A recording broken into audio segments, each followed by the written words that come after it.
Hello and welcome everybody to the season 5 of UGC, brought to you by NewMetaMedia. I am Sub-Zero along with my co-caster Vivi. How are you doing tonight, Vivi? Oh, doing very good. How are you, sir? Oh, fantastic. Tonight is Team Resilience taking on Bang, the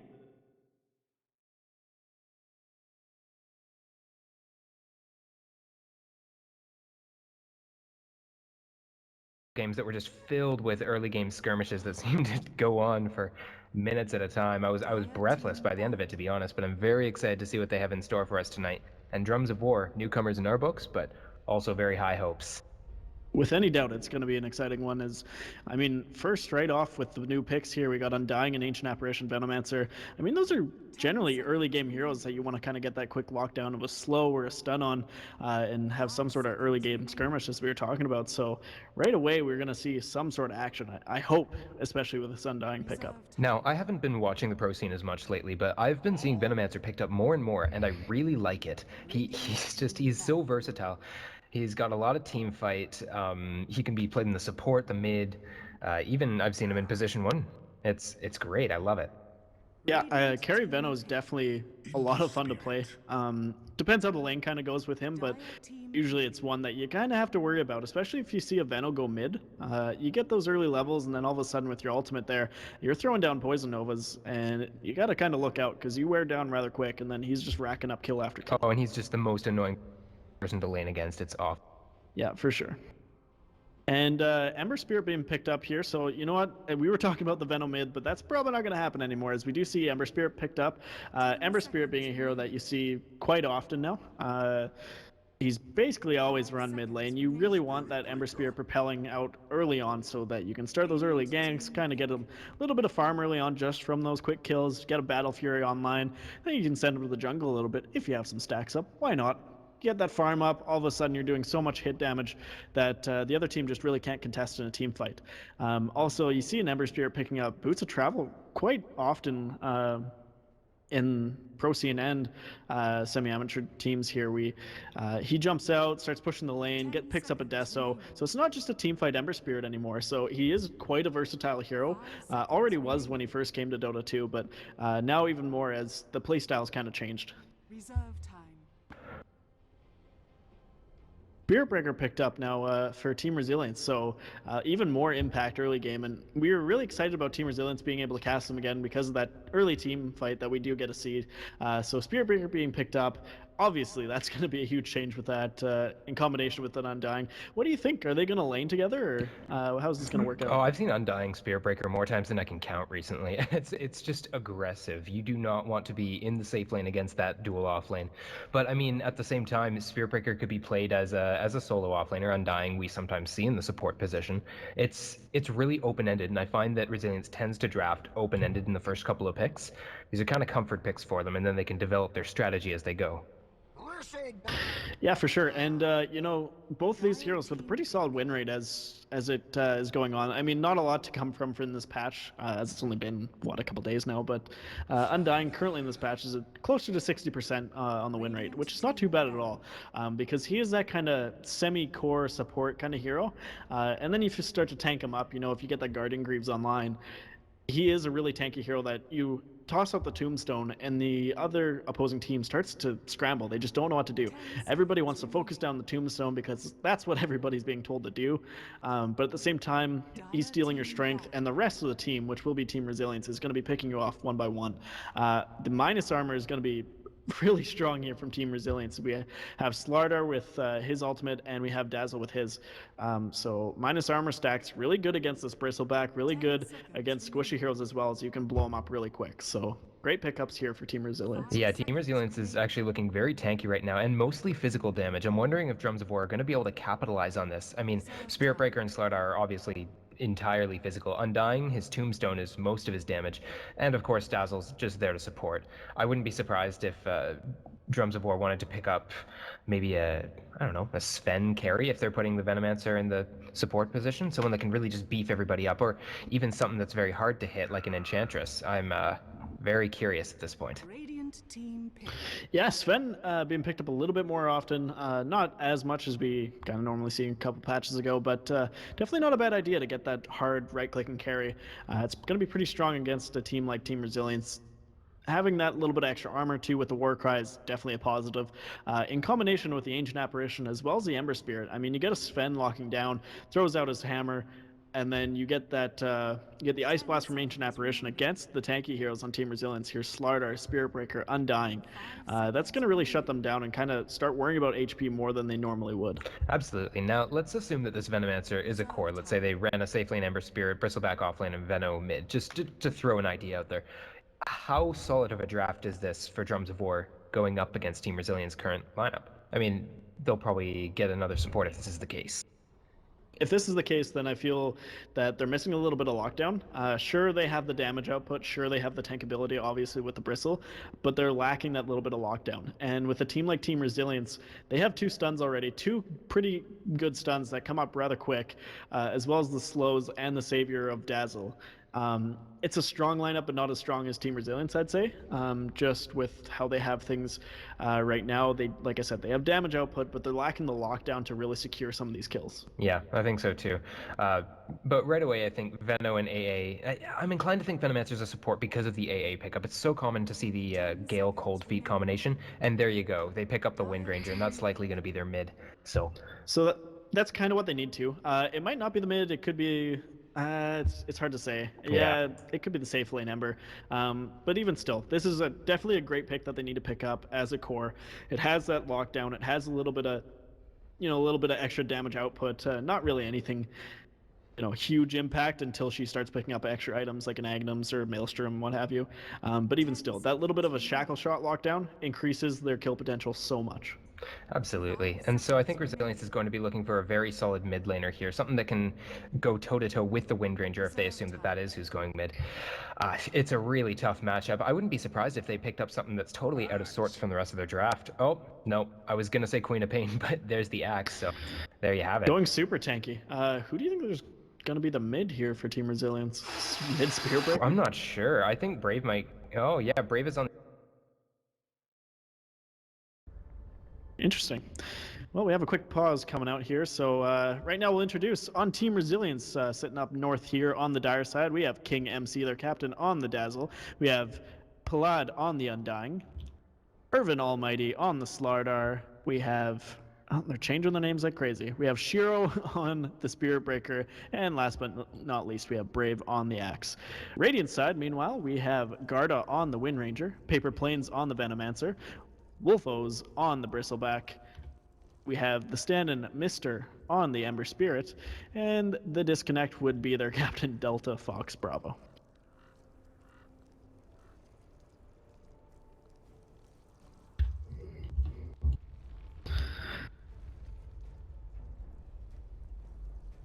Perfect.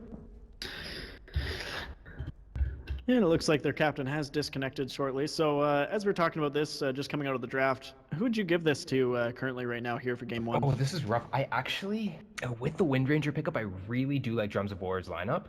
I think it gives them the little bit of lockdown they need. It pretty much assures us that the Venomancer is going to be a support. And that's a very, very strong support duo. Dazzle and Spirit Breaker, not as aggressive in the laning phase. But for me, it's all about where this Axe is going to wind up, because that could really throw a wrench in things. I don't think it could go mid against the Wind Ranger, so we might see Brave going into the offlane. Yeah, I really like the versatility of the Radiant right now. Just with the pure damage output, like you said, the support duo combo of the Venomancer and the AA is going to be really strong. It can be a little difficult, obviously, if you don't get a Veno that kind of has an okay start, even if he is support. If he starts dying or getting picked off, it's really hard to come back as a Veno. So you hope that he kind of has an okay lane. Most likely going to be a tri-lane here with his AA. On the side of Resilience, they're kind of throwing all their eggs into one basket here, as the Axe, the Slardar, the Spirit Breaker, the Undying, all really tanky heroes. And yes, they can be utilized quite well here to, initiate the stuns, throw down the team fights. But as I said, throwing all their eggs into one basket here, getting really tanky heroes, and if they don't get a good start to the early game, it might not pay off for them because they don't have a really good, true hard carry. This is true. I think this might actually be an Axe mid. I'm not sure. He got pulled tangos. This is very strange. Oh, well, we do have Spirit Breaker walking that way as well. I mean, is there a possibility we could see a dual mid? I mean, you could. It could just be going Berserker's Call for the Axe here, and then Spearbreaker just kind of hovering around. Lanes are going to look really weird. Obviously, Slardar is probably going to be their farm and carry here, just to kind of get a blink online. But other than that, it's kind of a toss-up. I don't know where they really want to send this. They have basically all their heroes could play off lane. So. Let's hope they know where they're going to send it. Yeah, no doubt. Mister here in the jungle, gonna have to play it pretty careful here, as I think he did actually spot that out. He does ping out the Dazzle. Hasn't leveled anything up quite yet, but probably just going to have to dodge this rune altogether. But it should be a free rune on either side. Yeah, both sides are looking to put up very strong tri-lanes as well. We do see an aggro try, I think, coming out from Drums of War. The AA is kind of hovering top rune, you know, with the Bristleback and the Veno. This could be really, really deadly, but at the same time, blocking that Radiant pull camp, and it looks like they're going to be running aggressive duel, if not tri-lane. Yeah, Deep Ward indeed. Definitely hard one to find if you aren't used to normal ward spots, but kind of an observer ward thrown down just for the pull camp, but it's not really going to get them much vision out of this. So as we were talking about the lane, Brave looks to be going mid with the Spirit Breaker, so definitely an interesting dual lane combo here. Yeah, I think he might be hovering, kind of stacking camps. I can't really see him dual mid with the Spirit Breaker. No. I don't see that being too effective. No, it could just be to start off, just kind of hover, force out Garda a little bit. Meanwhile, it looks like A is going to be kind of doing the same thing here. They must have pinged out that observer ward, because right away he buys sentries immediately and gets them sent out. Yeah, and it would be a very, very tough one to deward, because see, the Radiant hard camp spawned, so he knows it's not the secret bush, so he's going to be looking for completely other places. So this is actually a really smart observer ward. Mister being forced out here by this combo down bottom. Undying and Dazzle is going to be really strong of a harass. I mean, you got the Poison Touch coming out from the Dazzle, and Undying, whatever he levels, if he does go into the Tombstone, if he does go into just the Strength Steal here out of Decay, it's definitely going to be a hard lane against such a squishy carry to begin with. They're going to need a lot of rotations from the rest of Drums of War if they want this Mister to secure any modicum of farm. Yeah, and Undying currently leading the board here, 7-2 last hits, so he's going to be pretty a-okay against Mister. And actually, Spirit Breaker are going to be charging hard on here, and no ward's going to be detecting this one all the way through until it will reach Delta Fox Bravo. Oh, but he just popped that salve, and he's going to be full health. I don't think they can feasibly do this under the tower. Oh, maybe with the Tombstone. Undying throws out the Tombstone. I think a little bit of a misplay there, as Spirit Breaker did shut off his charge, and it looks like Undying falling rather quick. Cold Touch going out. Oh, they need to cancel that salve. Undying, you're just getting so much health back. Yep, and Mister probably will fall to the Spirit Breaker on the first blood, and it will go down. Team Resilience picking up that first one. Little bit of a shaky start there to jump in, but they finally do get the job done as Mister falling down first. Here's a question for you. How is it that Axe is going toe-to-toe with the Wind Ranger, has her harassed halfway down, and is equal with her on farm? This is pretty amazing play by Brave. Definitely an interesting play coming out from Brave here. You never see an Axe going mid completely, whether you're starting out new out of Dota 2 or anywhere else in the scene. So if this works out, I'm going to say props to Brave, or misplay to Garda, I'm not sure. But he's definitely harassing Garda completely out of this lane. Absolutely. He's slowing him right down with the Berserker's Rage? What is that? Sorry, Battle Hunger. And then it's very easy for him to get in range of a Berserker's Call and get a couple of spins off. So I think this is actually possibly going to go his way, but top lane. That Slardar is not going to be having a fun time. Bristleback gets a couple of snot stacks on him and just hits him down with the close spray. It really doesn't help that Zeno was able to land the Gale. And Wind Ranger actually taking the kill here on this axe. So just as we are giving all that credit to Brave on mid, Wind Ranger actually taking him down, and she is top of the farm right now. So she's going to come back in this lane quite well. She does pick up the boots of speed. But let's talk about top there. We were talking about the Venomancer being such a strong support. Obviously, he's kind of going for a multi-plus build here. He's got a pickup of the Venomous Gale. He's got his Poison Sting as well. He's picking up his Plague Ward. So in combination with the Bristleback, that's a lot of snot and goo on you to slow you down. Absolutely. I mean, how do you deal with the Bristleback early lane? You run away. But if you're Gale, you really can't run away, and he's going to get more and more snot stacks on you. You know, from level 3 onwards, you're pretty much a sitting duck if you're alone. It's definitely going to be rough to go against this top lane. Meanwhile, on bottom, Charge is coming in again. And they're going all the way deep here against this AA. I don't know if he's going to follow it. He's No. still charging. Actually pulls it off. So this is definitely going to be a really hard lane for Mr. to get any sort of farm in. He's only 3 last hits in. Soaking up some experience, but that's about it. That's all he's getting. Undying just picked up his mana boots too, so for a little while it was looking like Mr. might, be able to hold his own, but now there's a little bit more sustain, so he's going to have continued trouble from this Undying.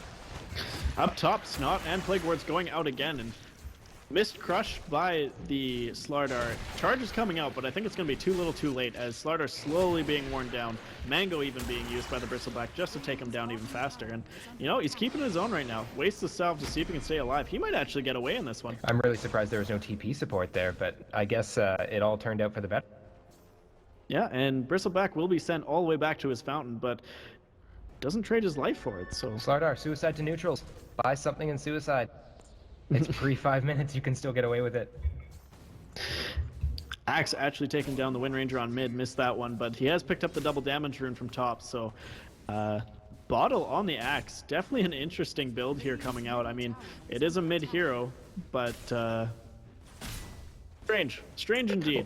Does manage to take her down. I guess if you're playing Axe mid, you are going to be spamming your spells a lot more, and I was actually really surprised that Wind Ranger didn't pick up a bottle beforehand. She chose to go for the boots and the full null telly first, and she could have used that regen. She might have been able to prevent that first death. Meanwhile on bottom, Palad throwing out the tombstone, and they wanted to go on him first as Shackles did come out from Mister, but he's fallen pretty low. He needs to get out of there.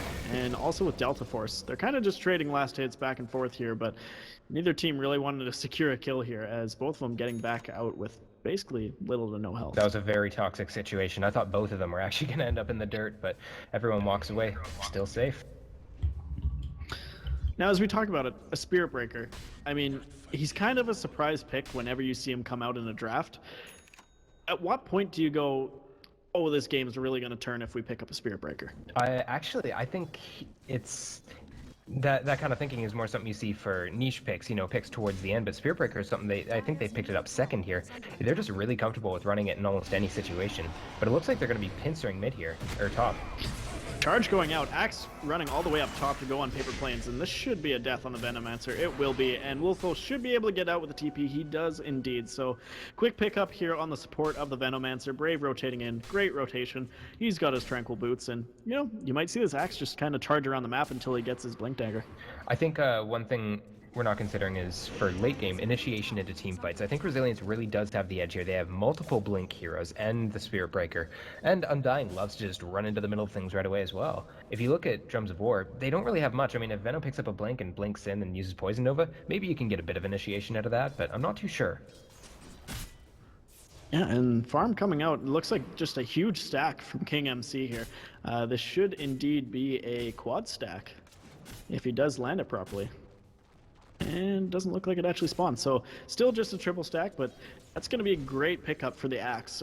I'm pretty sure he's the only one that can really take down the stacks. I don't see many stacks in the Radiant jungle for this Ember Spirit. I think he could really use it, or even just Ancients. He needs it. He needs it for sure. Delta Fox Bravo really needs to get on top of this because Mister, still with only 23 last hits, he's improving quite a bit as they did rotate out the Dazzle, but still just not a lot going to his name at all as Palad just completely harassing him out of this lane. Now, as Wind Ranger, I mean, when you're not getting destroyed by the Axe here, what do you build first? Is this a Blink game? Is this an Axe Rush game? Or does she want to go into the Maelstrom? I think you still want to go the Ags Rush. I don't think you really need to farm with the Maelstrom. I mean, you're not going to do a ton of damage. This is a pretty tanky team. The small little Maelstrom procs aren't going to do that much to a team of Axe and Slardar and Bristle, Spirit Breaker early on. I think you want to really secure that Ags online because then you can actually farm up the towers. You start picking off a couple towers here, bottom, top, what have you. Get a little bit of extra gold for your Ember Spirit, who has been struggling this entire time down on bottom. And then from then on, your right click will do so much for a huge impact here, especially in combination with the Bristleback. Oh, look out top lane. Axe has got an Invis rune. He's coming up for that call. Almost able to call two, misses it by a hair, so they're just going to go straight onto the Veno, and why not? They might actually get the call on two. Nope, straight onto the Veno. The crush does go off, lands on both, but they do pick up the Veno. I don't know if they're going to have enough here to pick up the Bristle before the Slardar does go down. Grave going out. And there's just, this is the lockdown I was talking about. Veno actually getting the last little bit of poison here on to the Slardar. So he does bring him down there. Poison Sting's going out left, right, and center. So Bristle not falling quite yet. He is rather low, and Axe is pretty much full health, full mana. So this is something we didn't consider. Very good counter to the Dazzle is a lot of DOT. The Venno actually has a really good answer for it. Shackle not going off fully, but the power shot does manage to pick up the Dazzle on the back. Brave throwing down the dunk onto the AA. And this is kind of a back and forth engagement here as Venno finally does come back from the grave, and they want to go hard on Brave. This is going to be a huge pickup if they get him. Full wand charge is coming out, and they're going to slowly chase this down as the ward's just completely slowing him. Oh, the Shiro coming from the sacrificial side. lamb. Throwing out the sacrificial lamb stun here, and they do actually disengage off the axe, so not able to get the job done there. That was really, really tempered play from Team Resilience. I think that, especially at the end, Spirit Breaker just charging in, picks the perfect target and stuns everybody just in time for Brave to get out. Really, really well done, because that was a lot of net worth to give up. Meanwhile, on bottom, Palad actually getting a kill there on the Ember Spirit. That's a huge solo pickup kill, especially on such a squishy hero of an Ember Spirit. He has hit his level 6 too, and he wants to go back on Palad. Bad idea. But you're not going to get it. Currently, as it stands, we have Axe running 3-1 here, coming off the mid lane, and the Spirit Breaker 2-0-2. And this is the kind of start that Team Resilience really needed. They've shut down the Ember Spirit on bottom for most of the part. I mean, he doesn't really have anything online. Other than that, they've done pretty well against the Bristleback and the Venno. Sure, they've given up a couple kills, but I mean, Delta Force hasn't been able to get a lot online here. He hasn't been able to stack any camps. He's just kind of been shifting and rotating back and forth. And although he's level 5, not a lot to his name, just boots and 100 gold. Absolutely. And I'm going to be interested to see when they start knocking towers down as well. I think Resilience have the momentum they need to start taking team fights and just taking out these tier 1s, get that little bit of burst gold and just try and snowball off of that. But so far, I mean, the follow-up to the fights they've won, they've just kind of backed off and gone back to farming. Axe going into the jungle and taking those stacks. So hopefully we'll be seeing a little bit more follow-up action from the fights now. Yeah, and Axe now finally picking up his Blink Dagger at 10-minute mark, so it's going to make things even harder here for BDW, as now they have even more initiation for Resilience, being able to hop, jump, and skip their way to victory here. Oh, there he jumps coming in. up top, but I think it's only going to grab the one. Crush going out on the Bristleback. This might not be the target that you want to go for. And Team Resilience, although they've had a good strong start, they're still not tanky enough to handle all of them.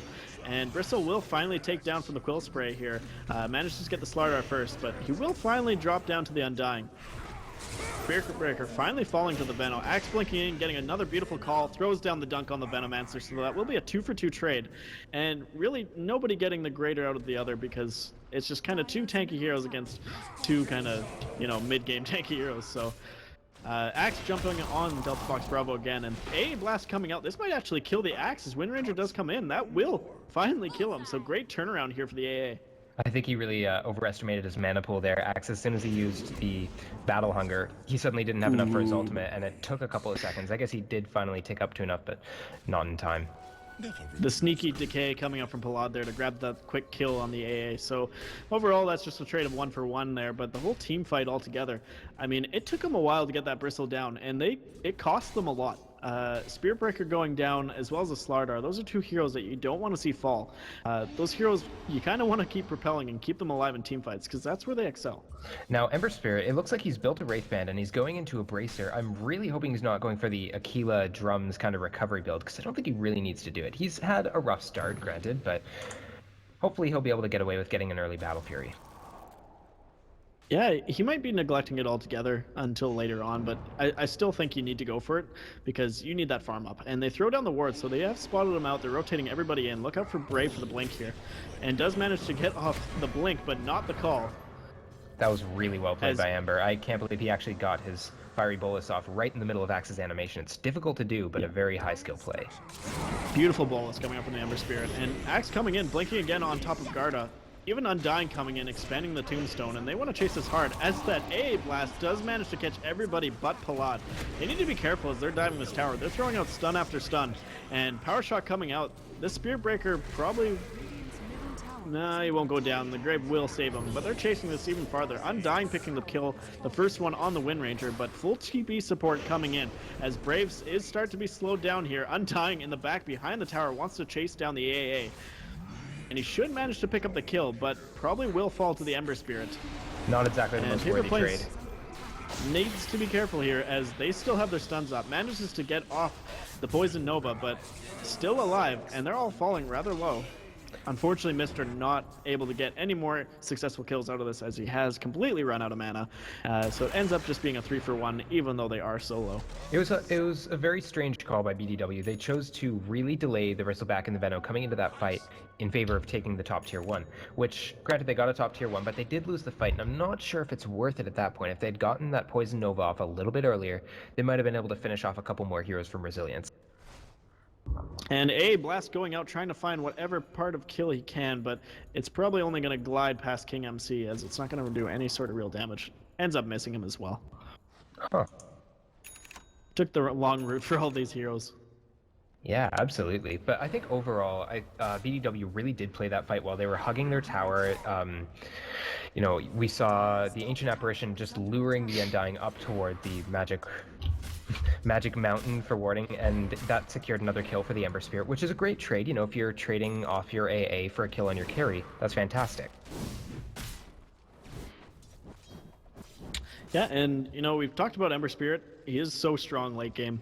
You got to give credit to no matter what type of Ember Spirit it is, if he's going the Battle Fury early on, or if he's going for, like, you know, kind of a different farming build, if he's picking up a Maelstrom and then goes into Daedalus, it doesn't matter. Late game, Ember's always going to deal really great output damage, and it's always scary to go up against him. So you can't really give him too much space here, as they've kind of got a couple kills on him now.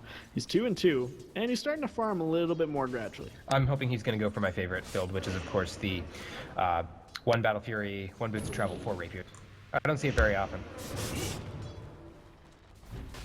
He's being charged right now. Shouldn't do too much. I think Spiritbreaker's more of just catching a ride off of his back more than anything, as they don't have a ton of vision coming out here. Gives them some nice intel though, and they do have that Observer Ward in the bottom lane, so they know that everyone's hanging out in the jungle now because no one's down there. A Blast going up top, gonna whiff on everybody. Just kind of throwing it out just in case it would pick off the axe there. And he does jump in on top of Plains, but grabs the Invis rune. I don't think he wants to chase this too much more, as now he's slowed down from a Plague Ward as well as the Gale, so gotta play it pretty safe here. Meanwhile on mid, Crush going out on the Ember Spirit. This is gonna be a amalgamation of heroes. This Paper Plains is gonna finally fall here as the dunk does go down, but Brave gonna be picked off here. Shackle Shot going out, staples him to a tree, as well as Shiro probably gonna go down here to the Ember Spirit as well, as he's slowly being poisoned down, and Ember will finally get the last little bit of that kill. So Veno being picked off first, but grabbing 2 along the way. Yeah, definitely a good trade for BDW there. And I was really surprised at how long it took them to take down the Veno. I mean, he doesn't have a significant level advantage. He's only level 9. He only has his Tranquil Boots, but it felt like it just took them ages. He had so much health. Yeah, Wind Ranger picking up that Aghanim Scepter, and with no doubt, as her net worth is at 7,500. Axe slowly behind here at 65, with the Undying close on him at 6,500 as well. So doing quite well here, as Ember's starting to pick up a little bit more farm, getting close in on that 6k. I'm not sure what he really wants to build here, as he finally did pick up his Boots of Travel, as I was talking about early on in the draft, but for a damage item, not sure yet, as he does pick up yet another kill on the Slaughter. Now, I want to turn our attention to Palad right now on the Undying. His items are actually perfect for the situation of the game. He's built the mech, he's got the Hood of Defiance. I think he's definitely going for pipe, and at that point, they're going to be able to walk up and knock down towers, because you've got so much, like, getting a pipe this early is incredible for your team's push capacity.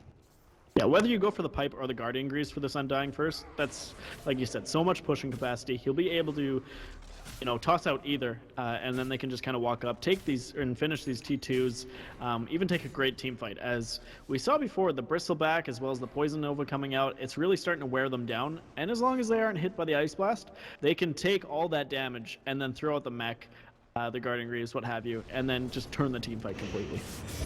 Well, it looks like Ember's getting charged on bottom lane. He's getting a little bit aggressive on Palad here. Yeah, he's not gonna, he did see this coming, the ward coming in, so throws out the Remnant first. He's not got a lot of mana left here, though. He's got to play it pretty quick, as Ice Blast does come out. Will just miss on Palad. Undying, throwing out the Tombstone, and Bristol wants to focus this down quick, as Wind Ranger does come in, and that picks off the first on Dazzle. They have no real support left. Power Shot taking out Shiro, and now this is going to be falling one by one here. Oh. As Palad will go down first, and Brave doing a lot of work here from his spins, but ultimately falls down to the Bristleback.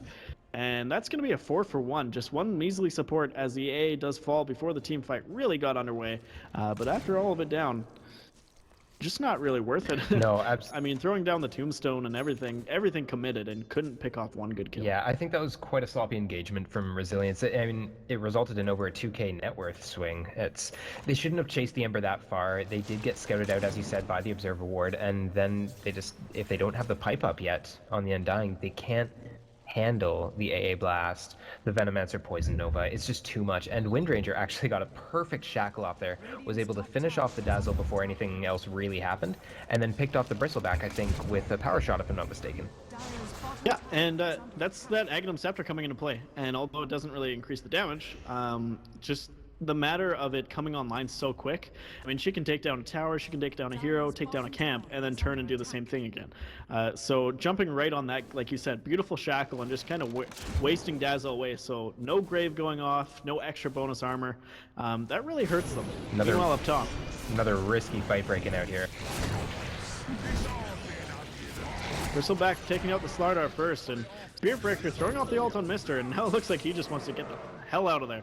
As Brave is locked down again, Bolus going out, Nasal Goo coming up on the Bristleback as well. And stun after stun to keep these guys at bay, but not going to really have any impact, as more than anything, they've just run out of mana here for BDW, and they might even look to re-engage this.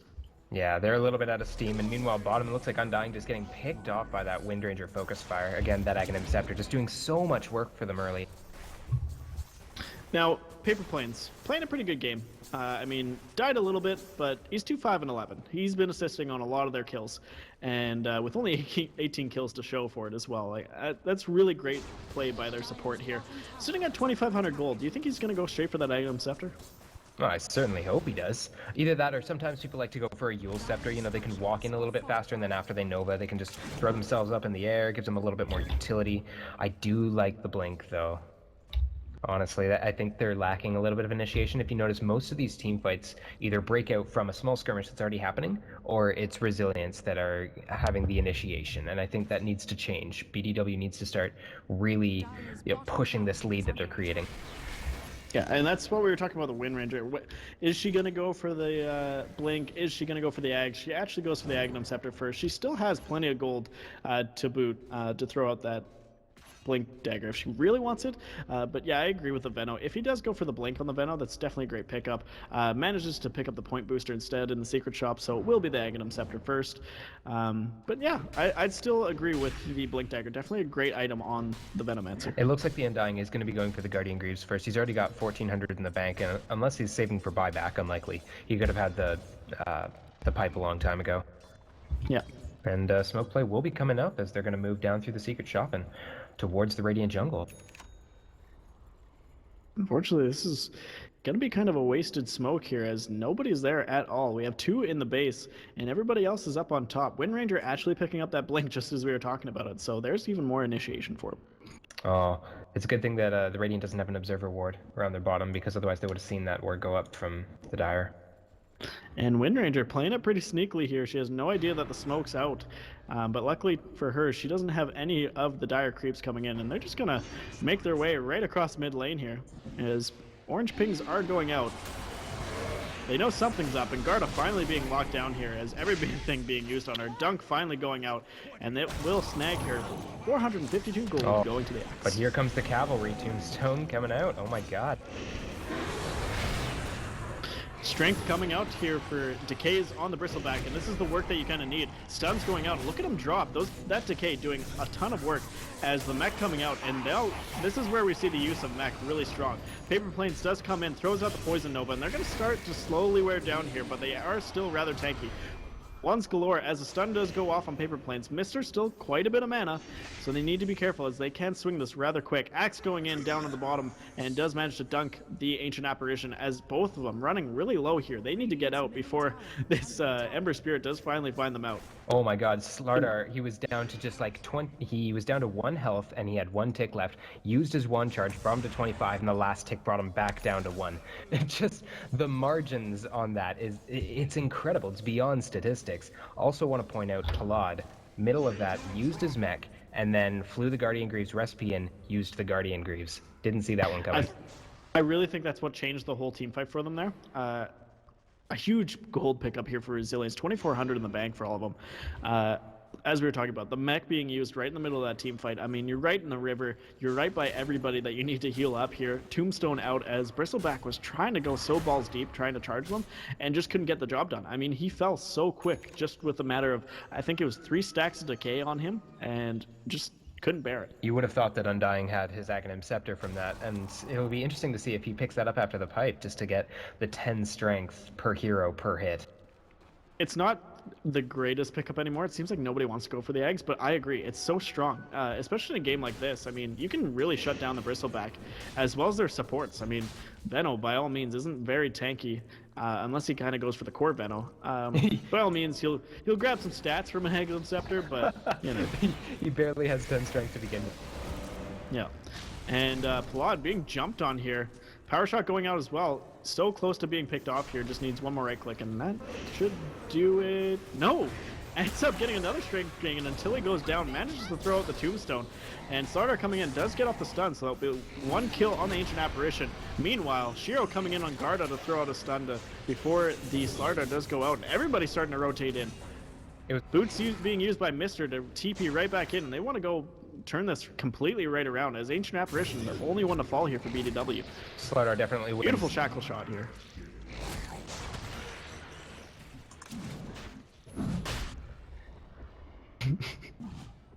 As jump coming in here for Mister as well, and shackle shot. How did he get that onto the tree? No. And Dazzle falling again. No, shackle shot. You can't. You know what? I was talking about this the last game I casted too. It's shackle shot isn't even really that much of a skill shot anymore. It pretty much always works. Again, shackle shot again onto Brave, and this is going to be a full team wipe. And the outcome of this, absolutely nothing here for Team Resilience, as they picked up the AA early in the team fight down on bottom. But this extended team fight, really trying to hold on to that T2, cost them so much, as all of them falling down for Team Resilience. I think that Slardar jumping in to save the Undying was a really noble move, even if he knew the Undying was going to die. But it was ultimately, they had too much. They had 3 other heroes in the area. The Ember has Boots of Travel, which I don't know if they've noticed yet, but he's in every single fight, no matter where he is. Yeah, just noble, but ultimately for nothing. Now, with the last, I don't know, a couple minutes here, team fights back and forth, let's head on over to the XP and gold graph, as we've seen a complete swing here for Team BDW. Utmost in the 10,000 XP mark, as well as for net worth, closing in on 10,000 as well. Yeah, it's going to be very difficult for them to come back from this. I mean, BDW very well at playing from ahead. Windranger, I think, one of the best heroes at that, because she's just so slippery if she has to be. She has picked up the Blink Dagger as well, by the way. But it's going to be a tough uphill battle for Resilience with the heroes they have coming back from behind. And, we were talking about that Venno. He's finished off his Aghanim Scepter. He's level 13. I mean, that's 2nd level for Poison Nova. There's a lot of damage coming out, and that's going to slowly wear down Team Resilience, as all their tanky heroes are, Guardian Greaves doing a lot, but, I mean, that AA Blast so strong against that Guardian Greaves now, as all their tankiness is pretty much all for naught. Yeah, with the Scepter, I think he's doing somewhere around like 1,300 magical damage in a giant AoE. It's brutal, but it looks like Resilience will be going for the smoke play to respond to this. And they do have good vision coverage here in the river, just about to expire for this Observer Ward, but they did get vision on Paper Plane's Garda going up in the trees, as well as Mister. And they do jump onto Garda right away, just as Ember Spirit was TPing out as well, so they're not going to have any real great response, as AA Blast going out will only hit on top of Shiro. Oh god. And they're just going to clean up these Plague Wards right away. That poor Windranger, just everything went on her. I think, it felt like every ultimate in the game was used there. She was just stunned from, the 0-second mark right until she was dead. See, and although Ember Spirit not having the greatest of lanes early on, almost level 17, he's 7-2-7, and does finish up the Battle Fury. And as we've seen, he's just doing a lot of damage, a lot of control as well. And right from the get-go, this is what we were talking about with BDW. Their lineup, it wasn't so strong until that Windranger came in, and they're just so versatile that they have the good damage output. They have the lockdown now, obviously with the shackle. We watched that whole last team fight. How many shackles did she get off? Like 4 or 5? So, yeah, something like that. It was ridiculous. Really handing this to BDW right now. I mean, their core is really doing a lot of work, but also with the supports, really helping them along. Now, how do you come back from behind as resilience? I mean, you've got a Slardar, you've got a Spirit Breaker who's very much fallen off. All he's got is treads, an urn, and a cloak. I mean, what do you have to do, like, other than smoke plays, obviously? I mean, that's what the difficulty is right now. What do you do? I mean, I don't think Team Resilience has the best answer right now because they're missing that. Oh god, Brave getting stuck on the Roshan snap there as not able to TP out. It's not really going to do anything for him, but either way. But yeah, Team Resilience is really lacking that carry. I mean, they have Slardar, but he's going into a BKB now.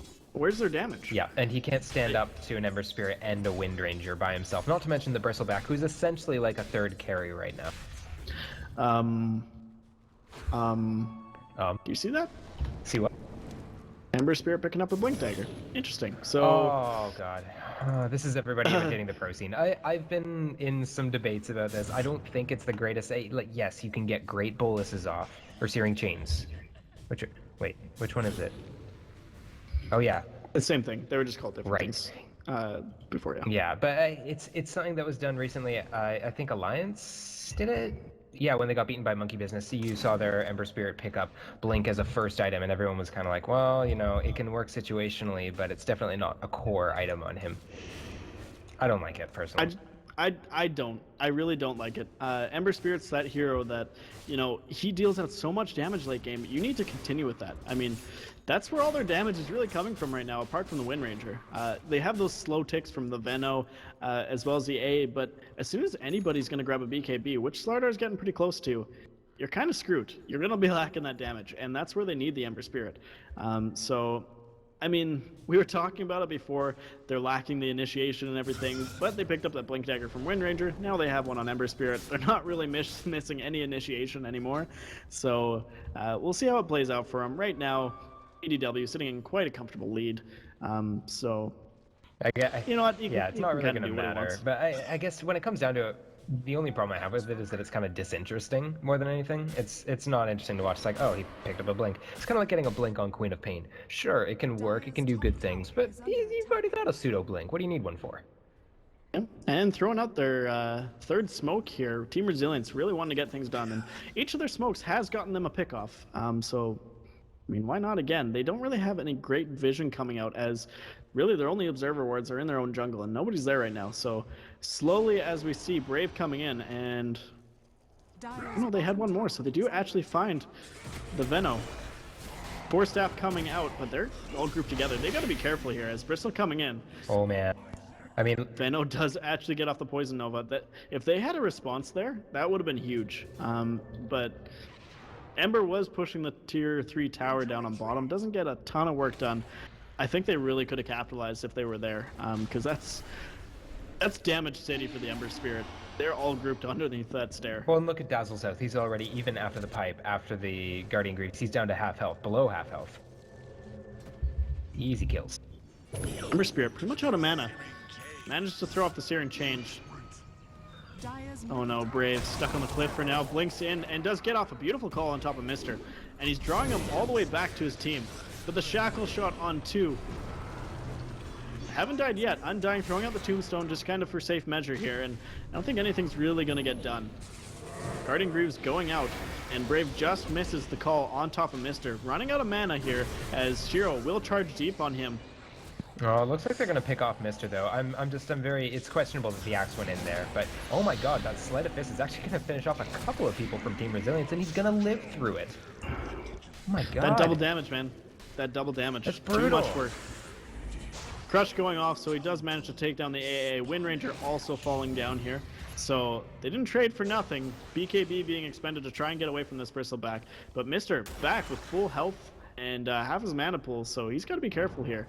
And this is where the Blink might come to use, I guess. Yeah, if he chases him down. We could eat our words. I mean, it'd be so much easier if Slardar just had a Blink, but unfortunately that's not the 12 case. wand charges still for the Slardar. He's going to use them right now as Crush going out, and he needs to get the hell out of dodge, as Mister wanting to chase down this kill and not going to get him. That was really close. I actually couldn't believe that Ember was able to keep doing that. Yes, I will admit it, the Blink allowed him to. I still, I don't know. That double damage is completely what held him through on that last team fight. Had he not had the double damage, he would have died. He just would not have been dealing the damage output to get that first kill before he died. So lucky rune pickup there. Either way, that's going to secure him a bunch of kills, a bunch of farm, and a huge lead as we see net worth completely over the 12k mark. And it's going to be a hard fight back here for Team Resilience. Yeah, I think at this point it is BDW's game to throw. There's not much that Resilience can do to assure a victory. They just have to wait on BDW making some mistakes. Maybe they can march down mid and take a couple towers, get a couple more core items, and try and take a good team fight. Yeah, Ember Spirit here at 15k net worth, really strong. I mean, items coming out. He's now picked up a Crystallis that will pretty soon turn into a Daedalus with the way he's been farming. And, I mean, what kind of item pickups do you get here? I mean, Undying has the Pipe, the Guardian Greaves. Axe now has the Crimson Guard, but and that's only going to save you from so much of Wind Ranger, Bristle, and the Ember Spirit. But it's really... most of the damage I find is coming from Poison Nova and the AA Blast, and slowly the team fight kind of goes on, and then the Ember Spirit picks up the kills. Well, in the almighty words of Eternal Envy, when game goes full retard, you just have to go with it. No, that's no tail. So Envy talked about how when the game's going completely out of control, he just wants to make so much chaos that nobody understands Dota anymore, and I think that's what Resilience have to do. They just have to go all out. Maybe, I mean, get a Moon Shard on the Slardar. He's probably going for an AC right now, or even get a Divine Rapier. Like, you just have to go for broke. It looks like BDW is going to be smart about this. That was a double bolus here on the Undying as well as the Slardar, and everything being used. Greaves as well as the Pipe, and this could be the time that they go in. What about Ratting? Slardar throwing out the stun, and as well as the minus armor coming from amplified damage, but AA Blast going out. This will hit on 3, full hit onto Palad. They've used everything, and look how quick they're dropping as godlike streak coming out from Mister, and each of them are just gonna fall. Bristleback's in the back here taking out the Tombstone as everybody else is just wearing down. 3 kills, this will be another one as Slardar finally going down to Garda, and yet another one. Brave falling down to the Ancient Apparition ticks, and that's a 5-man wipe for Team Resilience as just a small trade for the Benno. Yeah, there's no buyback on anyone either. This is when you go for a Rax, if not the Throne. I mean, they could pretty much go for the throat at this point. They've just displayed that it's not necessarily that they have higher finesse in team fights, they've just got a really good lineup for it. They've got good sustain and lots of spread damage. Yeah, and Ember's completely come back. 11-2 and 11 is all the farm in the world, sitting at 31k, or 3k, sorry. And they're going to take down this Rax pretty much with no ease.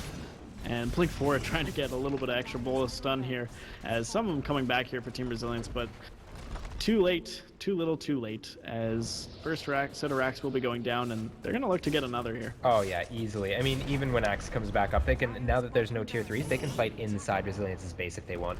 None of them are particularly low on health or mana, apart from the AA. They're going to back out, though. Yeah, played safe. Taking down the T3, they've taken down a set of Rax, why not? And role switching as Spirit Breaker getting a ton of wards out, as they know this is the kind of their last light here, as with a Rax already down, they need to have full vision to make every smart play, otherwise they're going to be sent packing to game number 2. Absolutely. Well, a sad day indeed, but I mean, it's not over till the throne falls. That's what I always tell my team. Smoke going out here as the Aegis is finally grabbed up here by Wind Ranger. Took forever for Arash to finally go down, and somebody finally grabs it. Spirit Breaker jumping really deep here to the A, doesn't actually get off his ult. He's going to fall super quick here to the Wind Ranger. And just look at him slowly tick down. They have nothing left for sustain, really. And Ember Spirit dealing out so much damage. They do get 3 kills to pick off, but this is where Mister's going to light it up. Absolutely. If you look at the remaining heroes, the Wind and the Ember versus the Slardar and the Axe, it's kind of a no contest at this point.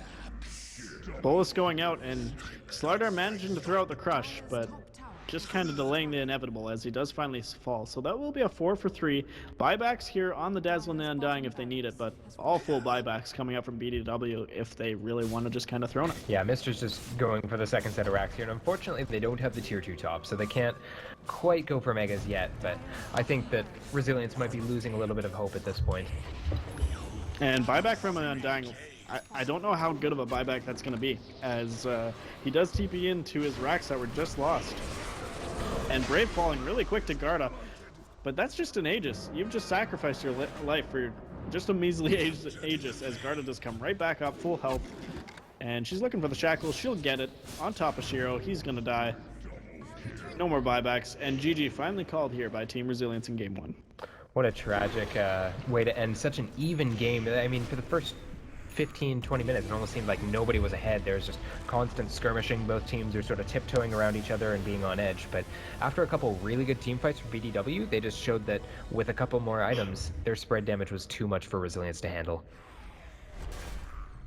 So that will be game 1 going to Bang the Drums of War here over Team Resilience. Game 1 only. Guys, stick around. We have game number 2 coming up shortly. Absolutely. See you then, everybody.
answer. It's gone, reindeer, guess that's that prancer.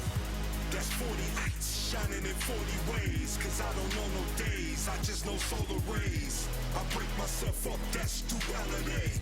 I don't make no mistakes, fuck a erase. Feel the embrace, in the desperation. 6 degrees of separation. As I bite this fruit, what am I tasting? What is this being you call Satan? Or the serpent? Watch the 13. 456 as I can see. It's the eve of the Adam at the tree. 3D, 3N, DN, or should I say?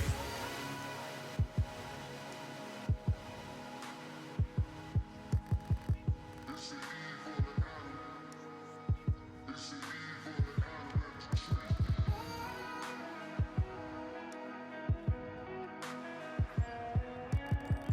It's the eve of the Adam.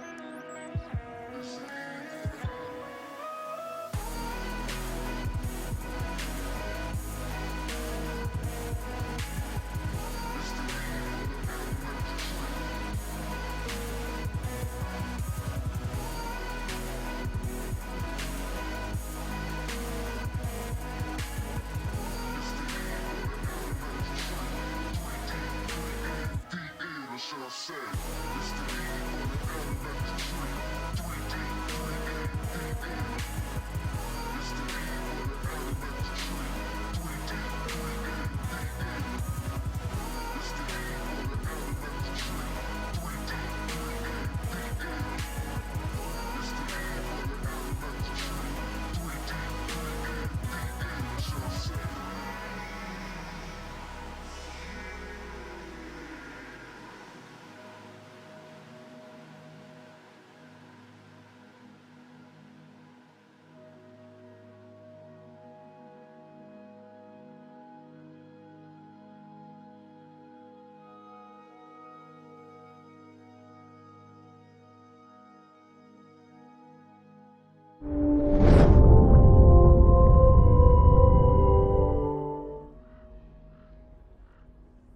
Welcome back, everybody. Game number 2 here of the UGC Season 5 prelims. Team Resilience taking on Bang the Drums of War, and Drums of War taking Game 1.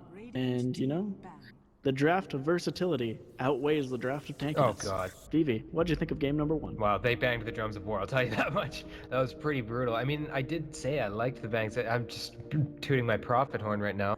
No, I'm kidding. I think they played really well. Resilience had a solid lineup, but it was just they didn't get enough of the early game oomph that they really needed. They couldn't snowball to a victory, so they're probably going to look for something a little bit safer here. Now, is that a technical term? Game oomph? Oomph. UMPH. Oomph. Okay. I'll be sure to use that more often. Yeah, I like it. Dota Dictionary coming out by Vivi. Okay, so Bang the Drums of War, right away, different lineup. Winter Wyvern coming out, as well as the Darkseer, and Team Resilience picking up that good old-fashioned Alchemist, as we've seen in every game. Oh, this is awesome. Team Resilience going for like the latest game strategy, and Drums of War going for like a wombo combo strategy. This is stark contrast. Yeah, so as Game 1 kind of went down the drain for them with the tanky lineup, they said, hey, we were lacking a little bit of carry. Let's go with 2 freaking huge carries that farm forever. But definitely a good start. I mean, you kind of want to grab that Alchemist right away during this patch, and Doom and Ember Spirit being banned out. Ember Spirit really coming online there for Bang the Drums of War, late game especially, and nobody really wants to see that Doom no matter what, so like I said, banned out pretty much all the time. But the Winter Wyvern and Darkseer, what do you think of that?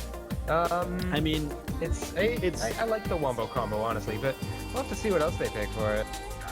Yeah, I mean, the Winter Wyvern, obviously with the ultimate, throwing down the curse, as well as the Darkseer, the combination of the vacuum into the wall in combination with the Wyvern, that's going to be such a strong team fighting presence, and really no matter what they pick up here.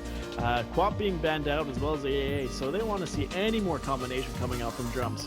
And after that, there's still so many heroes that have that kind of team fight presence that it can be so destructive, no matter if you have a tanky Alchemist or a Phantom Lancer that's sneaky as hell.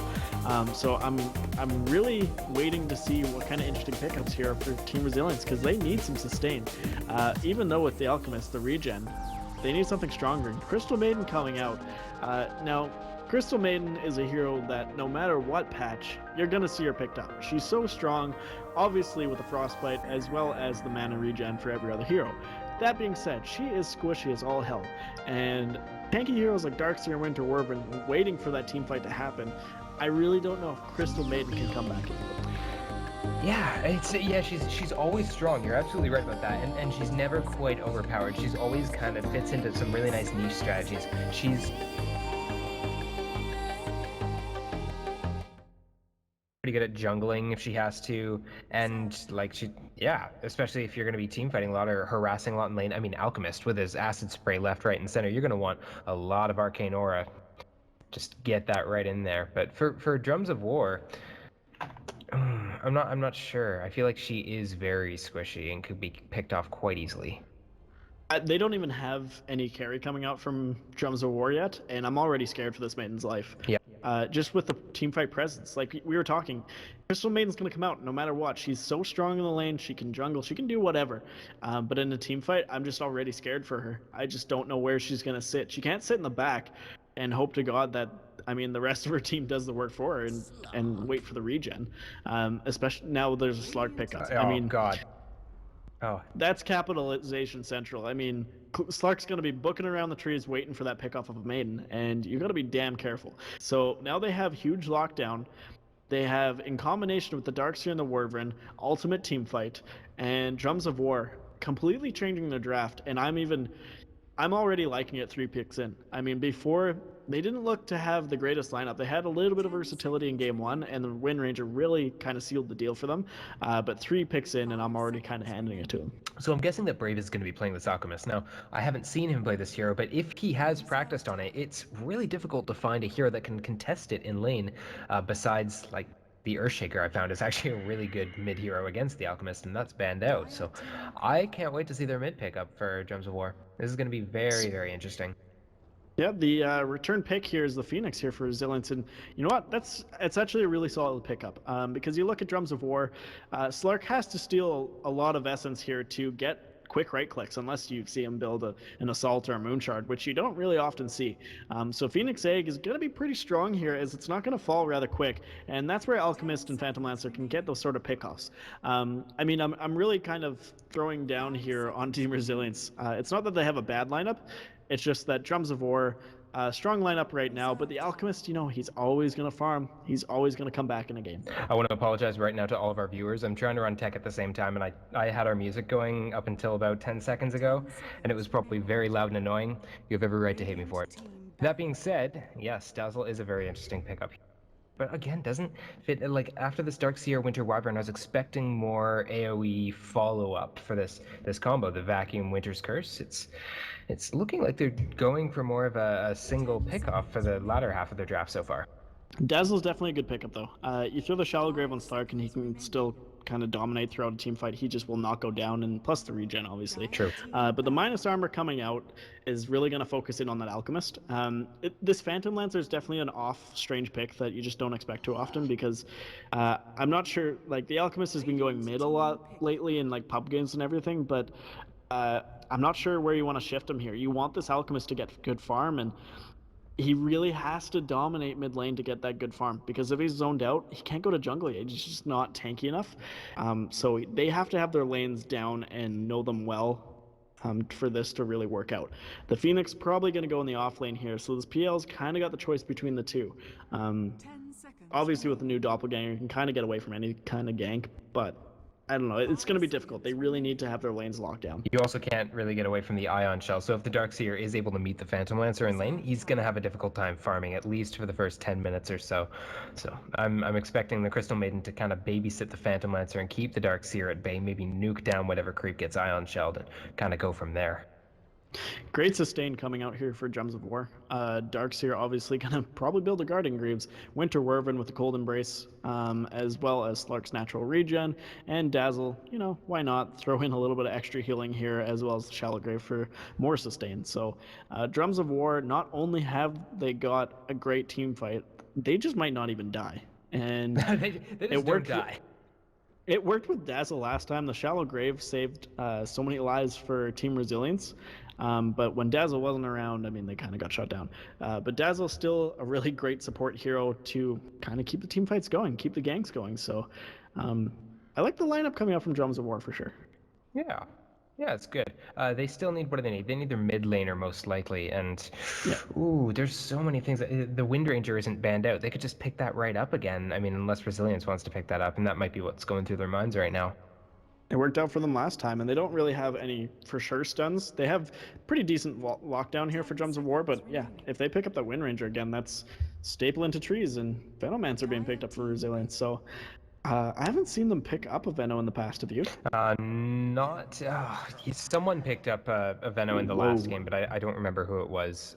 In their last series.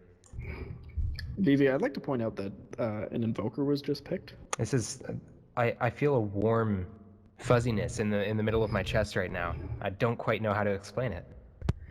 I actually haven't seen an Invoker picked in probably like 7 months. It's because he's pretty much been dumpstered here since then. Yeah, it's been a long time since you've seen him in any of these games, whether... But let's get right under game number 2 here between and Team Resilience. On the Dire side, we have Drums of War with Mister on the Slark, Garda on the mid Invoker. We have Darkseer running by Wolfos. We have Delta Fox Bravo on the Dazzle, and coming in 5th, we have Paper Plains on the Winter Wyvern. Huh. And as we turn our eyes over towards Team Resilience, we do see Shiro on that Crystal Maiden. Looks like King MC is going to be picking up a Venomancer, probably in the support role. Palad on the Phoenix in the offlane. Brave going to be on that Alchemist mid. Very excited to see that. And Irvin Almighty on the Phantom Lancer. He's not always their carry. They seem to switch it up from time to time. It's very interesting. Yeah, I mean, Brave normally runs mid for them, doesn't he? He does, yes. That's fairly consistent. So yeah, I'm gonna say this is probably gonna be the mid Alchemist then. Definitely gonna be an interesting lineup here. Especially, I'm really excited to see this Alchemist against this Invoker. Invoker, obviously such a good disabling kind of hero. You never see it picked up anymore, so let's see how it goes. As Pause finally coming off here, and Team Resilience, can they battle their way back here in game number 2 to pick up that win? You know, just for the sake of theory crafting, you can see Invoker go in pretty much any lane. I mean, he excels in the offlane when you're pumping out Quas just for the regen, but it will likely be mid, and maybe that's a good way for dealing with the Alchemist's tough harass from the acid spray. Just pump it all into Quas. Ultra pull tangos here for this mid Alchemist, as he's got 3 pull tangos, no smokes here for Team Resilience this time, as they don't really want to go out kind of contest anything quite yet, as they don't have a lot of great early game presence. Crystal Maiden with the lance from Phantom Lancer, it's not a lot of damage coming out, so they're gonna just play it safe. All of them are rotated in for this top rune. We're gonna have vision here on the Slark really quick, but we might see an early game skirmish, as basically everybody but the Darkseer is on top for this rune. Venom needs to be careful here. Big stalemate, as looks like Alchemist is probably going to end up getting this rune unless Wyvern comes over the cliff. You really do not want to let this Alchemist get this early rune. That's 500 juicy coins going straight to his bank, and with that, I mean, he's going to propel his farm right away, whether it's 1 bounty rune, 3 bounty runes, and they're going to come in. They want to go on Brave, but he's going to get the rune right away.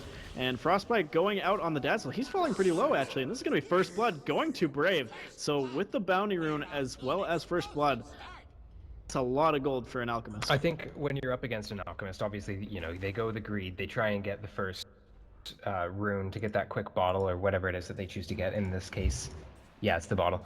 Your options are pretty simple. Either you give up on bounty runes altogether, because they are going to probably 5-man it, or you 5-man a rune and take a risk of either securing a rune for yourself or fighting them 5v5 in the river. Now, Exort Invoker, doing quite a bit of damage here to Brave, so it's going to force him out a little bit. He's finally picked up that bottle now coming up from the courier. Could be kind of a weird trade between this, as Wyvern's coming in from the side, throwing out the Arctic Burn, and it's bringing Brave rather low, so although he did get that early first blood, he's going to be harassed out of his farm. And first blood actually, or not first blood, sorry, just the second kill. Dazzle picking up that one on Phoenix. I didn't actually expect that one at all. Phoenix usually good in the first couple levels, but he went with the Fire Spirits first instead of the Icarus dive. It's a little bit more risky, and I guess it just didn't pay off for him. Now, how do you think he's going to kind of, obviously he died down in this lane already, but how do you think he's going to be okay up against the Slark and this Dazzle combo? I think he needs to get, well, of course he needs his Icarus dive, and then he needs to just pump the levels into Fire Spirits and try and stop Slark from farming. If you can keep that DOT up, I mean, you might not necessarily get a kill, but at least Slark won't have the free farm that he's having right now. Now, meanwhile, up on top, Darkseer throwing out the Ion Shells, and this is really hurting the Maiden. She's already out of mana throwing out the Frostbites, and already down to half health. This is harassing out Urban Almighty as well, so I think Darkseer in the safe lane gonna do a pretty good job here, and already hitting level 3. Yeah, she can't keep up with the Ion Shells. They're 90 mana a pop, hers are 115. More if she decides to level it up, and it's going to be no contest. Darkseer is going to get a lot of farm here, and PL's going to have a rough time. They just have to deal with that. Alchemist yet again picking up another bounty rune, and he's actually top of the charts right now, sitting at 9 last hits. Yeah, it's early on, but these are really, really important last hits that he's getting, because if you get a good start with Alchemist, all of a sudden you're taking down creep camps a lot earlier than you normally would. And with that, a propelling farm, I mean, his tier of a Goldigraph excels through the roof when you have that good early start, and then he keeps farming on. All of a sudden you have an Aghanim Scepter for your team, and yeah, it's definitely difficult to go up a good Alchemist. Yeah, actually, like, forget last hits. Look at the net worth board right now. Alchemist is twice the Slark, which is the next contender. It's just ridiculous. These early bounty runes just allow your net worth to snowball. Yep. Poison Touch going out on the Phoenix, and they've rotated the Winter Wyvern down here as well. They want a really good, comfortable lane for this Slark, as, you know, Mister didn't get a ton of farm early on last game, but he's sure as hell going to have great farm this time, as both his supports rotated in. Yeah, I think essentially BDW is thinking, we're just going to sack trying to take down the Alchemist mid lane. It's too difficult. He's got tons of sustain. He can turn around ganks. We just have to secure our other lanes and try and finish before the Alchemist gets too big. Even think about it. Yeah, Phantom Lancer sitting at about 1,000 gold here. Probably going to go for the Treads route first. What do you think Darkseer really wants to build in this game? I mean, it's pretty early on to kind of look for that build out, but with Teamfight coming out from a Venomancer as well as the Phoenix Egg, and, you know, the carries really want a teamfight to happen. Yeah. What do you think the Darkseer picks up? I think the Darkseer goes for the mech early, actually. He doesn't go for the blink. They need to, like, Slark does not scale super well past the, let's say, 40-45 minute point, especially against a PL and an Alchemist, let's be honest. So they need to start pushing down towers very quickly, taking away that map control. Yeah, and he's just going to continue to harass here as Iron Shell does go out. Maiden throws out the Frostbite, still has the Surge, so he should be just fine. And I'm constantly looking at these words popping up. Alchemist, Bounty Room, Bounty Room, Bounty Room. And it will be the Darkseer eventually falling to the Venomancer, but Alchemist, that's his 3rd Bounty Rune here in 4 minutes. He's already got his phase boots, and he's going straight to the jungle. His levels are already level 6, sitting at 1,300 in the bank. They don't really have an answer for him right now. Nobody's rotated in. No, and they picked it up pretty early in the draft too, so there's not a huge excuse. You got to draft around it. You got to have somebody camping mid. I've seen Lich camping mid with the mid hero as a solution. Just take away any amount of farm he can get. And stun being thrown up, Cold Snap as well as his little minion here, Forge Spirit on the side for Invoker, but Brave manages to get off his rage before any real damage goes out, and he's going to continue to farm as Garda kind of just throwing back and forth here, not a lot he can do. As Phoenix actually getting a kill here on Winter Wyvern down on bottom. Yeah, he had the Fire Spirits on him, and then they had almost taken down the Phoenix. Slark was actually mid-pounce, and then the Icarus dive away just in time. Slark was sitting in the DOT for a little bit too long and was able to just finish him off. And I guess they're going to miss the Sunstrike. Yep. Unfortunately, a failed Sunstrike by the Invoker, but no. Worthy try. Worthy try. You know, he's not doing too bad. I mean, he's got 20 last hits. He's got enough to finish off his phase whenever he feels like it. Yeah, this Invoker's not doing bad by any means. It's just a matter of when are you going to focus in on this Alchemist? Like, we need rotations in here stat. He's already level 7. He's got... it's going to be about 40 last hits here in a second. And 2,200 in the bank. I mean, that Radiance is probably going to be here around just after the 10-minute mark. Absolutely. It looks like Phoenix is getting a little bit aggressive down here, but the Winter Wyvern is going to use the Cold Embrace on himself, and he's going to fall to the tower. It's pretty brutal. Yeah, Dazzle picking the kill up on Phoenix, but meanwhile on top, Veno actually dropping to the Invoker Sunstrike, so a little bit of a return there. You know, for a game with very little rotations, we're seeing a lot of kills so far. And that's the power of this kind of lineup coming up from BDW. They have great rotation. Slark's pretty fast, hasn't hit his level 6 yet, but the Invoker Sunstrikes left, right, and center. Surge coming out from the Darkseer. I mean, they have pretty strong mobility running around and actually dealing out pretty strong damage. Yeah, but I mean, not to turn our attention to the Alchemist too much, but he's coming up on enough for a Relic, which I can only assume he's going for the early Radiance rush. Yeah, he has to be. And picked up Illusions here. Unlucky, he doesn't get his 5th bounty rune, but yeah, he's propelling in farm crazily. Like, let's take a look at net worth. It's early on, and you know, it's almost 4K lead here for Team Resilience. That's the power of the Alchemist, really, right there. Man, I feel like I'm gonna get out of this this casting, and I'm just gonna go play Alchemist. He's one of my favorites to play. I do love the Alchemist. Yeah, absolutely. And having these illusions is really helping him mid as well. It's more distraction, it's more ability to get the last hits he needs, and oh my god, 3K gold already. This is ridiculous. Yeah, I know. It's pretty nuts. He's already at 5,600 net worth. Pretty much double of the Invoker. And Slark actually going for the Midas here. So, interesting pickup by him. They picked the Midas to go for a late game Slark. Oh. I mean, I don't know, like, I understand wanting to get early gold on and jump his farm, propel it, but you really need to get your kills first on a Slark before you can kind of judge that kind of game. Absolutely. You need to have a great lead, and Phoenix throwing out the egg brings Slark really low, but it shouldn't kill him as he does throughout the Dark Pact. Ooh, that was really close. I'm surprised that actually Slark conserved enough mana to pull that off. And Phoenix going hard on Delta Fox Bravo here, and I don't think he's going to burn on the fountain. He'll be okay. But just as we're talking about it, Slark picks up the Midas. They can't get anything done on this Phoenix, as Phoenix is starting to tank up a little bit here with the Tranquils, as well as going to be having an Urn online here rather quick. So, I don't know. What do you think about the Midas? I really don't like it, honestly. As I stated before, they need to try and fight early, take towers early, and just deny the map control so that they can slow down the farm of Resilience and hopefully end around 30 minutes. I mean, look at all the cores from Resilience. Even the Phantom Lancer is sitting on 1,600 gold. He has his Aquila. He's doing really well for himself. Yeah, we haven't really looked at the Phantom Lancer that much. We've talked a little bit about the Darkseer, but he's picked up the Aquila, like you said, 1,600 in the bank. BOTs. Yeah, he could. He really doesn't have to worry about a carry right now. Nope. This Alchemist stacks camp, and that's a triple stack for the Alchemist. He's going to take this in no time. Now he has the Relic, and after this... That's Radiance. Yeah, that is a Radiance. That is a sub 10-minute Radiance. Oh my god. And you have completely let the Alchemist farm away here. BDW, great strong lineup. I thought they had great mobility, but like I said, you can never count out the Alchemist, and no matter what kind of lineup you have, they just gave him way too much space. Oh, Darkseer getting slowed up top, and they're all just going to jump on him. Winter Wyvern tries to get a little bit of collateral damage, but just not very much. Yeah, and they're not only is the Alchemist farming hard, but they're getting great kills here on the side of Resilience. Picking up the Darkseer there, they picked up the Slark, they picked up Dazzle a couple times too, I think, so. Mm-hmm. It has been definitely a prosperous early game for Resilience, and I think they're going to be looking to push this really far. I mean, Alk is still sitting mid, and I can't quite figure out why, because I think he could just go to the jungle, give mid farm to someone else. Not because he'd farm faster, but just to, you know, maybe get a bit of farm on the Veno.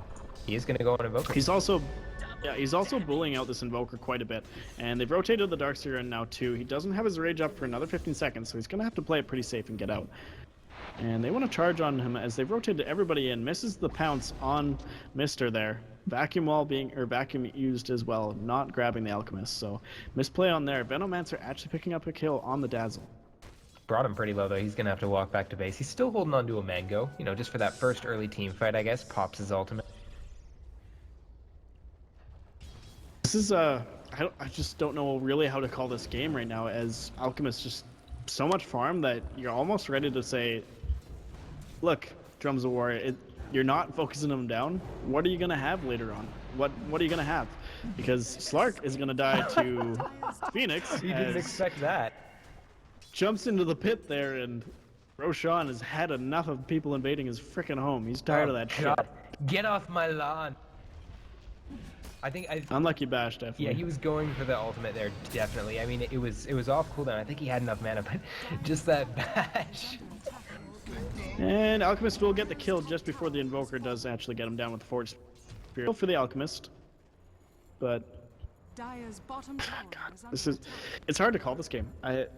EL just so far ahead, Alchemist so far ahead. I don't know what to say for BDW. What tools do you need to come back in this one? You've missed your opportunity on those free early kills here. Slark's now died to a solo Phoenix.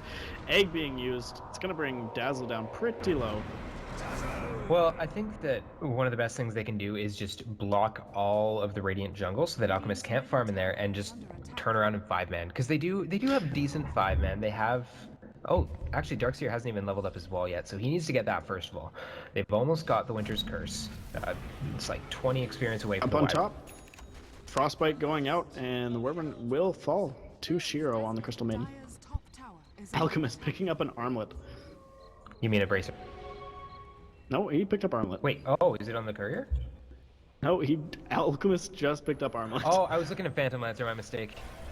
That is interesting. And Sunstrike being thrown out here on Palad just misses, so they just can't get any sort of kills here. This Slark needs him so bad, especially when he picks up that Midas, but now you're waiting on that late game. You're relying on your Midas to come out because you cannot secure a kill. You've died twice, and Alchemist is just too far ahead. He's 10k net worth.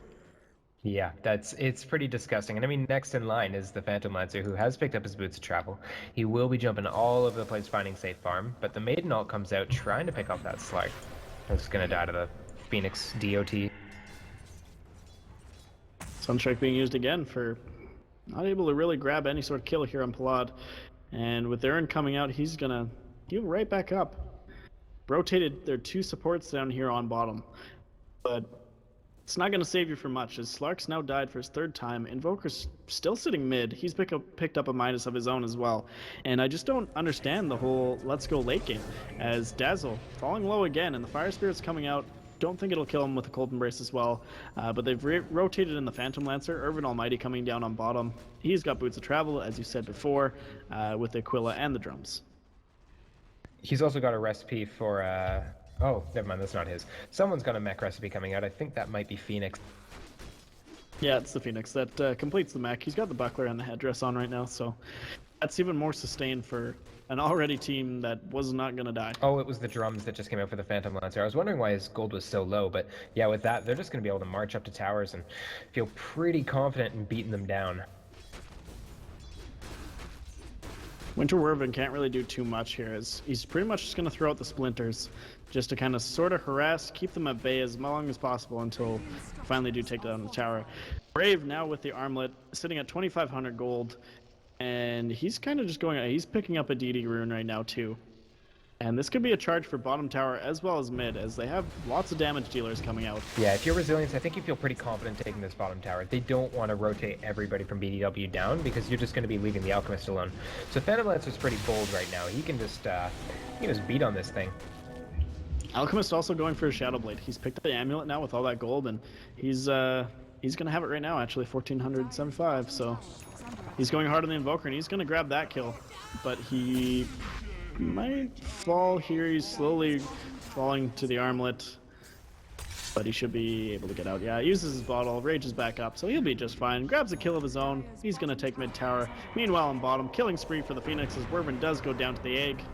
And this might even be a T2. They can't do anything. No, they can't. I mean, if you're Resilience, you need to push this kind of an advantage. If you give up this, it's too much. Frostbite onto Wolfos. Maiden even using her own ult, and she does pick up the kill.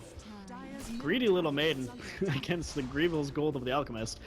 And they're just getting kills left, right, and center. 14-4 here. 5-2 for the Phoenix. So not only are their carries propelling, but so are their supports and their offlaner. And he was safe lane, but I mean, throwing a Phoenix basically anywhere shows great confidence against a team that has these pickoff potentials. I mean, a Slark, a Darkseer, Winter Wyvern, they should have had this early game on lock, and they just couldn't control any of them. Yeah, absolutely. Slark was also almost dying top to to the Phantom Lancer and the Phoenix. It's just now that the Phantom Lancer has his BOTs, pretty much he can be anywhere he wants and stop any gank that they would be throwing out from their very good single target pickoff.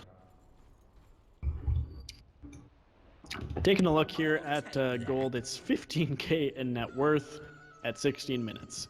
And XP, yeah, it's pretty far. I mean, it's about a 7k mark, but it's a whole really alchemist. Top tower is just the gold is a whole alchemist. That's gross. Like, I don't know what else to say to that. He's picked up a Shadow Blade. I think he's got something coming in the courier again. Yes, indeed he does. He has the Sange online with the Silver Edge, so that will be a full Silver Edge. At 16 minutes. Oh at dear. 16 minutes.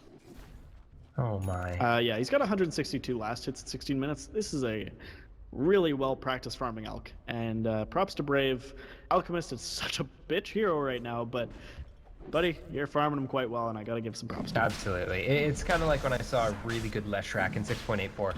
Part of me was like, well, I have to hate you for picking Leshrac, but you played it so well that it's props. And it looks like, wow, Roche is actually going to go a very ballsy play for BDW. Yeah, and this could be a play that really kind of capitalizes some of their, they're not that far behind in XP. They can come back. It's really just the gold lead of the Alchemist that's really dominating. But with that, Slark does grab the Aegis. And, maybe they can get some sort of team fight working their way. Invoker getting a kill there on mid manages to pick off the Squishy Maiden. So slow pickoffs, they might work their way back into this one. There's got to be some kind of irony about killing Maiden with Cold Snap. It's a snap. I'm sure it's in the lore there somewhere. You can find a joke. I don't know. Now, Invoker, going for the Yule Scepter here, has the Staff of Wizardry as well as the Void Stone. I think that'll complete it with a Courier. Yeah, yes, he wants that indeed. combo. What do you think of that? I mean, yeah, you can toss up the Alchemist as he's probably going to get another pick here. Easy game, easy life for that. No, he's. But what do you think of it? He's going for the combination, the Sunstrike, Chaos, Meteor, Deafening Blast with the Yule's toss up. I mean, it's really good again for single target pickoff, but at this point, Resilience can just start running as 5 and knocking down tier 2s. It's just so hard to come back against this Alchemist. You have to have everything going perfectly as he gets yet another kill here on the Winter Wyvern. Everything has to go perfectly in your way to kill his Alchemist because he's not that hard to kill right now. It's just he's dealing so much damage. What does he find next? He has 4k. I mean, I think it's about time to grab some sort of item that tanks you up.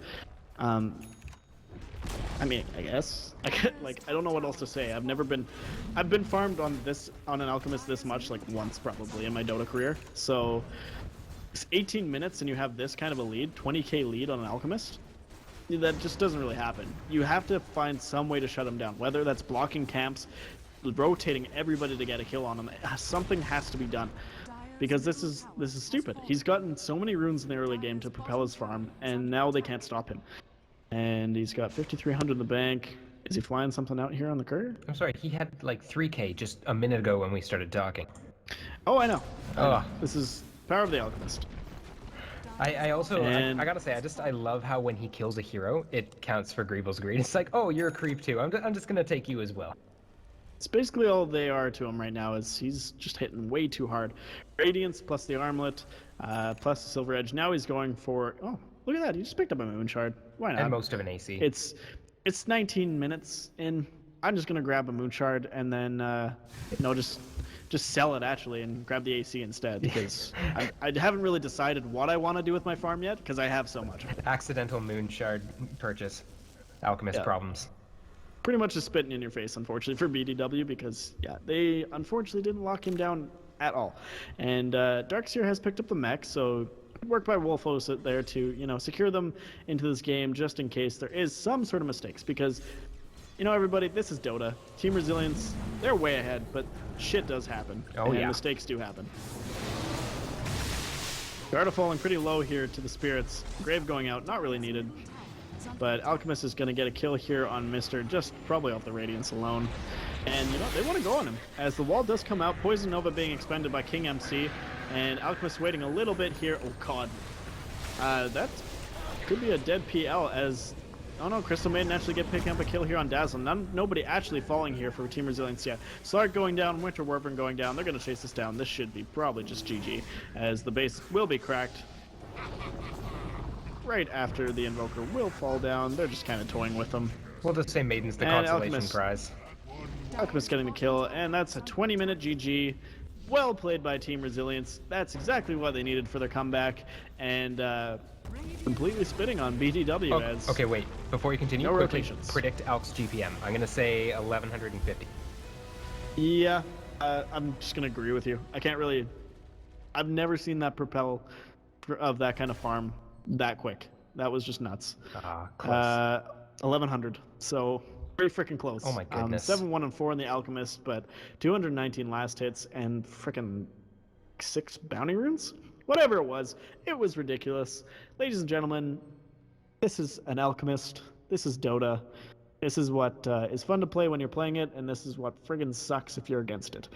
So Team Resilience picking up game number 2 here in this just best of 2 series of the UGC League Season 5. Thank you everybody for coming out. I'm at Sub-Zero Dota along with my co-caster at Vivi Dota. Where else can they find us, Vivi? You guys can find us on Twitch, on twitch.tv/NewMetaMedia, or hit us up on Twitter at NMMDota. Oof, tongue-tied after that. Thank you everybody for coming out once again, and we look forward to seeing you sometime in the future, which will most likely be next week. Good night, everybody.